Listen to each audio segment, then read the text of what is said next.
আসসালামু আলাইকুম দর্শক, এই যে আমার পিছনে যে নদীটা দেখছেন এটা হচ্ছে ধরল্লা নদী।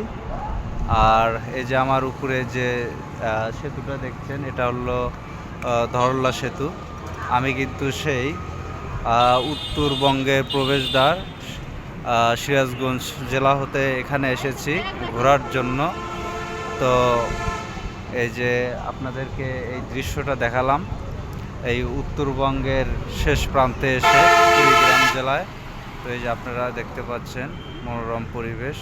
তো এইদিকে অনেক জনতা কিন্তু ঘুরতে এসেছেন। এই দেখেন, এই যে আপনারা দেখতে পাচ্ছেন শত শত দর্শক শ্রোতা, ওনারা সবাই কিন্তু ঘুরতে এসেছেন। আর দেখেন এইদিকে কিন্তু এই যে একটা স্পিড বোট, ওনারা যাত্রীদেরকে নিয়ে কিন্তু এই নদীটা কিন্তু ঘুরে ঘুরে দেখাচ্ছেন। তো ভিডিওটা কেমন হলো অবশ্যই আপনারা কমেন্ট বক্সে কমেন্ট করে জানিয়ে যাবেন। ধন্যবাদ।